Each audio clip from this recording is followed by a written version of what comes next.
به نام خدا بچه عزیز سلام، امیدوارم که حالتون خوب باشه. من ایمان رسولی، مدرس و مؤلف درس زیست شناسی کنکور در خدمت شما هستم با حل سوالات تشریحی، نمونه سوالات تشریحی از ترم اول کتاب درسی دهمتون. همونطور که میدونید سوالات نهایی و در واقع شبه نهایی برگزار شده تا الان در چندین دوره مختلف. ما تمام سوالات هم نهایی و هم شبه نهایی رو اومدیم براتون اینجا دونه دونه جدا کردیم به صورت فصل به فصل، فصل 1، فصل 2، فصل 3 و همچنین گفتار 1 از فصل 4 رو که البته حالا من پیشنهاد میکنم فصل 4 رو کامل نگاه بکنید. یعنی فصل 1 و 2 و 3 رو نگاه کنید، بعد فصل 4 رو به صورت کامل ببینید.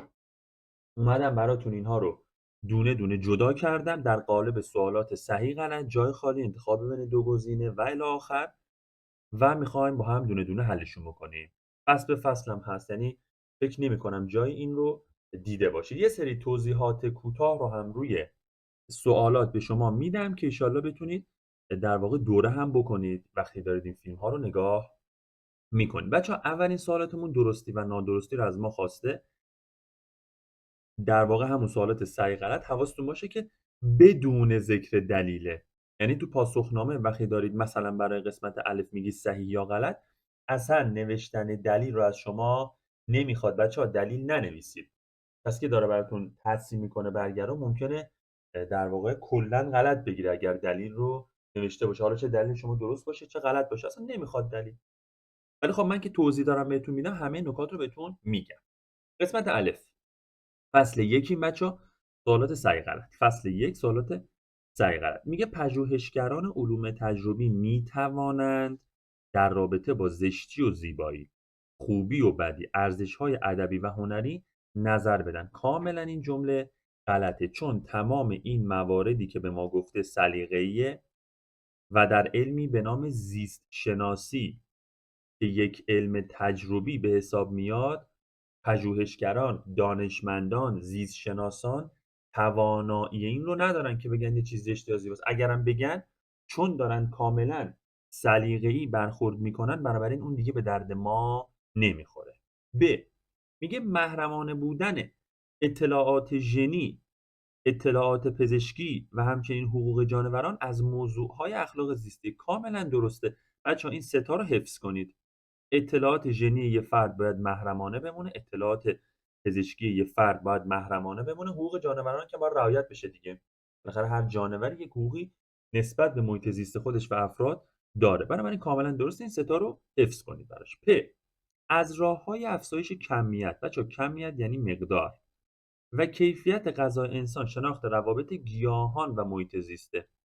این هم بچه‌ها درسته، اما ممکنه شما بگید که خب چه ربطی داره گیاهان، چه ربطی به غذای انسان دارن؟ بچه‌ها انسان یا به صورت مستقیم یا به صورت غیر مستقیم بالاخره غذایی که میخوره از گیاهان داره تامین میشه. در واقع یا یک گیاه رو میخوره مثل میوه، سبزی خوردن، یا یک جانور گیاهخوار رو میخوره. مثلا شما گوشت گوسفند و گوساله و گاوی که میخورید، اون گوسفند و گوساله و گاو جزء جانوران گیاهخوار به حساب میاد. پس مستقیم یا غیر مستقیم مربوط به گیاهان غذای ما. پس باید روابط بین گیاهان و محیط زیست رو حتما ما مد نظر داشته باشیم. قسمت ت، پایین‌ترین سطحی که در آن هم عوامل زنده و هم عوامل غیر زنده وجود دارند توی سطوح سازمانیابی حیات، بچه‌ها میدونید بهش میگیم بومسازگان. میگه بومسازگان قبل از زیست بوم. کاملا درسته. بومسازگان یک در واقع سطح قبل از سطح خدمتتون عرض کنم که زیست بوم قرار میگیره و اولین سطحی هم هست که توش میتونیم عوامل غیر زنده رو دخیل بکنیم و بررسی بکنیم. قسمت 3 میگه قشای پایه یاخته هایی دارد.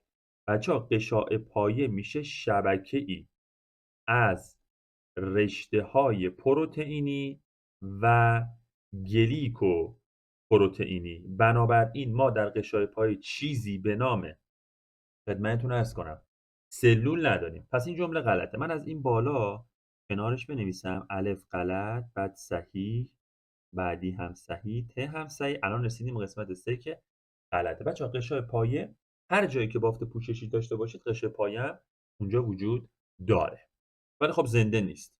سلول نداره. جیم، زیستشناسان میتوانند به بهبود و افزایش تولید سوختهای زیستی، سوختهایی که بچه از جانداران امروزی اونا رو به دست میاریم مانند گازهای زیستی و همچنین الکل کمک کنند. بله این جمله هم کاملا درسته.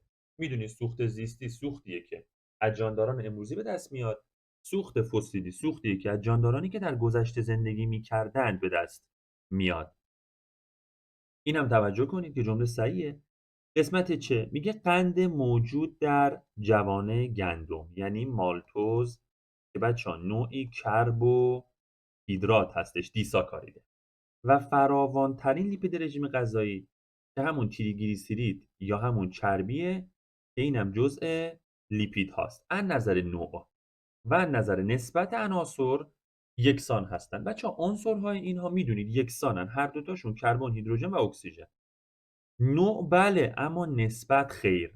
بنابراین جمله آخر هم برای ما غلطه. اگر نسبتشون هم با هم برابر باشه که خب لیپیدها و کربوهیدرات‌ها مثل هم خواهند بود و ویژگی‌هاشون شبیه به هم. پس بچه‌ها ببینید اینا میشه صحیح غلط‌هایی که توی امتحانات نهایی و شبه نهایی داشتید. کلاً تا الان 6 دوره امتحان نهایی و شبه نهایی برگزار شده. مطمئن باشید معلم شما هم از همین سوالات استفاده میکنه برای اینکه بتونه سوالات خودش رو حل کنه. پس بشین کامل نگاه کنید تا در واقع نکات رو یه دور براتون دوره کنم و دونه دونه حلش هم بکنم. سوالات بعدی که در بحث امتحانات نهایی وجود داره بچه‌ها سوالات جای خالیه. سوالات جای خالی معمولا از قسمت‌های بولد کتاب درسیتونه. یه سری قسمت‌ها بولد شده در کتاب درسی، سعی کنید اونا رو بیشتر بخونید. بریم حل کنیم. سوالات نسبت به صحیح غلط‌ها شاید اینا سخت‌تره چون باید بدونید از کجا اومده. ولی خب کلاً زیست شناسی رو اگر خوب مطالعه بکنید سخت نیست. مثلا آموزش‌های من اگر دیده باشید به بخش آموزش همین در واقع تدریس هامون میتونید اون رو به صورت کامل داشته باشید. 2. سوال الف میگه از عواقب جنگل زدایی میتوان به بچه کتاب درسی 4 مورد گفته. یکی تغییر آب و هوا، یکی احتمال آمدن سیل و فرسایش خاک که در واقع داریمش. مواردی هستش که حالا کتاب درسی اومده به ما گفته. میگه جنگل زدایی اگر صورت بگیره هم یکی از اینا رو اینجا بنویسی اوکیه. یکی از اینا رو اگر اینجا بنویسی اوکیه و مشکلی دیگه نیست. قند جای خالی نوعی دیساکاریده و به قند شیر معروفه. بچه‌ها بگید ببینم لاکتوز. فکر کنم اطلاعات عمومی هم اگر داشته باشید اینو بتونید حل کنید. یه پلیساکارید که تو کبد و ماهیچه ذخیره میشه و منبع گلوکوز جانورانه بچه‌ها بهش میگیم گلیکوژن. اشتباه ننویسید فقط. میدونید گلیکوژن رو هم در جانوران میتونیم ذخیره کنیم، مثلا جانوری مثل انسان که اگر در جانوری مثل انسان داریم ذخیره میکنیم اون رو هم در کبدش ذخیره میشه هم در ماهیچه هاش که ماهیچه ها خودشون مصرف میکنن، کبد اونو تبدیل به گلوکوز میکنه میریزه توی خون و قند خون رو بالا میبره. میتونیم در قارچ ها همون رو ببینیم. گلیکوژن فرم ذخیره‌ای از گلوکوز در جانوران و قارچ ها. عامل انعقادی فیبرینوژن بچه‌ها یه نوع پروتئینه. کدوم اندومک اونو میسازه؟ محل پروتئین یا در واقع کارخانه پروتئین سازی ما کجا میشه بچه‌ها؟ آفرین، ریبوزوم ها. حالا میدونید ریبوزوم های ما یا آزادن یا متصل به شبکه اندوپلاسمی زبر هستن. یا آزادن یا متصل به شبکه اندوپلاسمی زبر. قسمت 3 میگه در مالتوز برخلاف ساکاروز یه چیزی رو نداریم. خب بریم جنس اینا رو اول بنویسیم. بچه‌ها مالتوز میشه گلوکوز به اضافه گلوکوز. ساکاروز که قند نیشکر هستش میشه گلوکوز به اضافه فروکتوز. خب الان مالتوز چی نداره؟ فروکتوز نداره. پس اینجا مینویسی فروکتوز. سعی کنید دقیقاً چیزی رو که از شما میخوان یادداشت کنید. به غیر از این باشه نمره به شما تعلق نمیگیره. جیم نوعی لیپید که در ساخت غشای یافته‌های جانوری و انواعی از هورمون‌ها شرکت می‌کند. بچه‌ها لیپیدایی که خوندید کلاً چیه؟ فسفولیپیدها، تریگلیسیریدها و همچنین کلسترول. حالا کدومش اینجا جا میگیره؟ کلسترول. ساخت غشای جانوری و انواعی از هورمون‌ها و متن کتاب درسی. با استفاده از روش جای خالی جانوری مانند بز میتواند پروتئین تار عنکبوت بسازد. ببین یه جانور، خب یه جانور با استفاده از یه روشی یه پروتئین رو میسازه که مال خودش نیست. بچه‌ها به این میگن مهندسی ژن. اگر یه جانداری یه ویژگی داشت که برای خودش نبود، اون رو از روش مهندسی ژن یا همون مهندسی ژنتیک گرفته. بسیار بسیار جمله قشنگیه. بچه‌ها وقتی میگن مفهومی شدن سوالات منظور همین. ببین الان این جمله در متن کتاب شما نیست، ولی خب استنباطیه. ما فقط از امتحانات نهایی نمره 20 رو میخوایم. 19 و 75 هم به درد ما نمیخوره. آموزش‌ها رو اگر دیده باشید که من تمام و کمال اومدم بهتون همه رو توضیح دادم. سوال بعد بچه‌ها انتخاب بین دو گزینه است. ببین من زیر دو گزینه‌ها برات خط کشیدم. خب که اینو ببینید. بهشون تست‌های دو گزینه‌ای هم میگن که خیلی معروف شدن و سال‌های اخیر از این سوالات هم خیلی دارم میدن. اینا آسان‌تره به نظر من نسبت به سوالات صحیح غلط و نسبت به سوالات جای خالی. اینا به نظر من ساده‌تره چون جواب هست دیگه جلو روتون. الف، خم شدن ساقه گیاه به سمت نور بچه‌ها یک حرکت آنیه، یعنی در لحظه اتفاق میفته. بنابراین به اون میگیم پاسخ به محیط. سازش با محیط زمان بره. حواستون باشه. از پیوند بین گلوکوز و فروکتوز گفتیم ساکاروز به وجود میاد. بافت پیوندی متراکم دارای تعداد یافته‌های بچه‌ها بین سست و متراکم. اگر یادتون باشه سست یافته‌هاش بیشتر بود، بنابراین ماده زمینه ایش هم بیشتر بود. پس متراکم یافته‌هاش کمتره. آخرین سطح سازمانیابی حیات که میشه زیست کره، حالا همانند یا برخلاف سطح هفتم بچه‌ها این سطح دهم میشه زیست کره، سطح نهم میشه زیست بوم، سطح هشتم میشه بومسازگان، سطح هفتم میشه اجتماع. اجزای غیر زنده نیز دارد.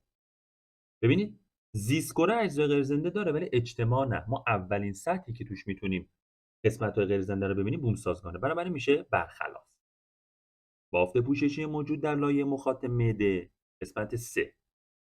بافت پوششی موجود در مخاط معده همانند یا برخلاف اینجا برخلاف آورده. بافت پوششی موجود در پیراشامه توسط بافت پیوندی چی پشتیبانی میشه؟ بچه‌ها پشتیبانی کننده کتاب میگه معمولا سست. حالا هر جایی. بنابراین پشتیبانی کننده ما سسته. بافت پوششی موجود در لایه مخاط معده برخلاف بافت پوششی موجود در پیراشامه. تو پیراشامه ما میتونیم متراکم رو ببینیم. بنابراین اینجا جواب میشه سست. اینا رو توجه کنید که بسیار بسیار مهم هست. تست ممکنه داشته باشید. ممکنه تست داشته باشید. البته خیلی احتمالش کمه ولی خب تو این 6 مدل نمونه سوالی که من برای شما حل کردم بوده تست. میگه فرآیند جای خالی برای انتقال مواد از ATP استفاده میکنه. بچه‌ها انتشار تاثیر شده که انتشار انرژی زیستی مصرف نمیکنه. انتشاری ساده هم که تو گزینه 2 اومده، همچنین اسموز هم که اینو انتشار آب هستش. بنابراین جواب میشه چی؟ جواب میشه برونرانی، یعنی همون اگزوسیتوس. ممکنه تستم باشه. بعضی از سوالات این مدلیه. نگاه کنید بچه‌ها. اومده گفته در رابطه با یه چیزی به پرسش‌پذیر پاسخ دهید. مثلا اینجا گفته یاخته و بافت در حالا بدن انسان که اون 4 مدل بافت مد نظرش. اینا هم سوالات خوبیه. پاسخ کوتاه به این سوالات بدید بچه‌ها. به این سوالات پاسخ کوتاه بدید. الف، به انتشار آب از درون غشایی با تراوای نسبی میگیم چی؟ میگیم فرایند اسموز. غشای پایه از چه موادی تشکیل شده؟ میگید شبکه‌ای از رشته‌های پروتئینی و گلیکوپروتئینی. بنابراین جنسش میشه پروتئین و همچنین کربوهیدرات. کدام بافت پیوندی به عنوان ضربه‌گیر بچه‌ها؟ چربی. بافت پیوندی رو ذهنتون بیارید میشه چربی. سه نوع مایچه بدن یعنی قلبی، صاف و مخطط در نظر ارادی و غیر ارادی با هم مقایسه کنید. بچه‌ها قلبی کلا غیر ارادیه، صاف هم کلا غیر ارادیه، مخطط هم میتونه ارادی عمل کنه هم میتونه غیر ارادی. که ما به عمل کرده غیر ارادیش میگفتیم چی؟ میگفتیم انعکاس. سوال بعد، به سوالات زیر پاسخ کوتاه دهید. بله. در فناوری‌های نوین با استفاده از چه روشی میتوان باعث ایجاد صفت جدید در جانداران شد؟ توضیح دادم. مهندسی ژن که بچه‌ها شما ژن یک جاندار رو به ژن یک جاندار از گونه‌ای دیگه انتقال میدادید. همگونه نباید باشن. ژن رو هم انتقال میدادید. محصول ژن رو انتقال نمیدادید. ب. روش درمانی خاصی که در آن پزشکان اطلاعات دی ان ای افراد رو بررسی میکنن چه نام دارد؟ بچه‌ها بگید. بهش میگن پزشکی شخصی. باریکلا. ببینید اصلا فصل که ما سخت نیست. باید بتونید تمام سوالات رو جواب بدید. با توجه به شکل گفته پاسخ بدید. بچه‌ها مسیر ما رو به درونه. بنابراین فرایند آندوسیتوزه. بریم ببینیم چی پرسیده. کدام روشه؟ گفتم آندوسیتوز، چون داره میاد داخل. اگه میرفت بیرون میشد اگزوسیتوز. و تشخیص ما اینه که فلزها به چه جهتی دارن حرکت میکنن. در این روش مساحت سطح غشا افزایش می‌یابد کاهش. بچه‌ها یه چیزی رو دارید از غشا میکنید، جدا میکنید. بنابراین مساحت سطح چی میشه؟ قطعا کاهش پیدا میکنید. چیزی رو به غشا اضافه نمیکنید. این روش برای عبور چه موادی از غشا استفاده میشود؟ بچه‌ها برای مولکول‌های بزرگ گفته مثال بزنید. مثلا میتونیم بگیم پروتئین‌ها. برای جابجا کردن مولکول‌های بزرگ مثلا گفته مثال بزنید میگیم پروتئین‌ها، چون مولکول‌های بزرگین از این روش استفاده میکنن. بریم سوال بعدی ببینیم که چه چیزی رو از ما در واقع خواسته. درباره مولکول‌های زیستی همون 4 مدل بودن: پروتئین‌ها، کربوهیدرات‌ها، لیپیدها، اسیدهای نوکلئیک و بافت‌های بدن. بازم همون 4 مدل: پوششی، عصبی، در واقع پیوندی و ماهیچه‌ای. گفته پرسشی پاسخ دهید. کاوه هم سوال پرسید. فراوان‌ترین لیپید موجود در قشا میشه فسفولیپید. از نظر ساختاری چه تفاوتی با عمده‌ترین لیپید ذخیره‌ای یعنی چربی داره؟ بچه‌ها شکلش رو اگر بکشیم فسفولیپید 2 تا دم داره، تریگلیسیرید 3 تا دم داره، 3 تا اسید چرب داره. در فسفولیپید PO4 3 بار منفی می‌بینید ولی اینجا نمی‌بینید. گفته ذکر یک مورد، من 2 مورد رو بهت گفتم. حواستون باشه. نقش اندامک روبرو چیست؟ بچه‌ها این میتوکندریه، میگی تولید انرژی که منظور همون تولید ATP. وجود چه بافتی به استحکام دریچه قلب کمک می‌کند؟ بچه‌ها بافت متراکم. بافت پیوندی متراکم باعث میشه که دریچه قلبی ما قوی‌تر بشن. بخش زیرین بافت پوششی که در زیر یافته‌های این بافت قرار دارد و یافته‌ها را به یکدیگر متصل می‌کند چه نام دارد؟ بچه‌ها چون حرف از بافت پوششیه شما حتما باید بگید غشاء در واقع پایه.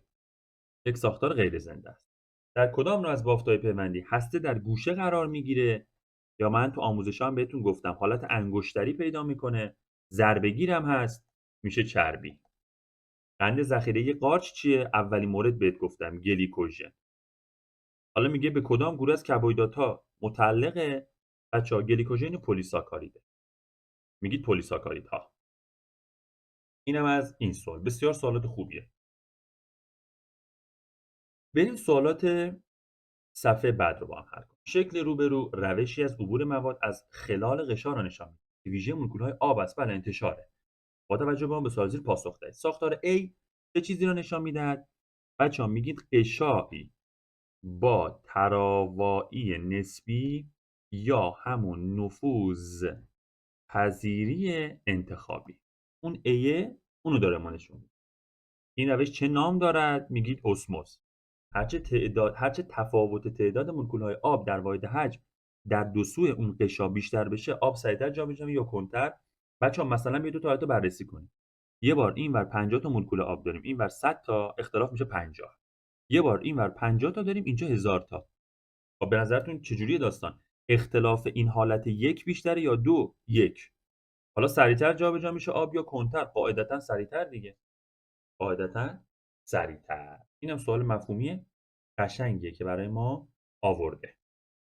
سوال بعد در رابطه گستره حیات، خب همون سطوح سازمانیابی و حالا ویژگی‌هاش. وجود شش ریشه در درختان حرا کدام ویژگی حیاته بچه‌ها از اون هفتا؟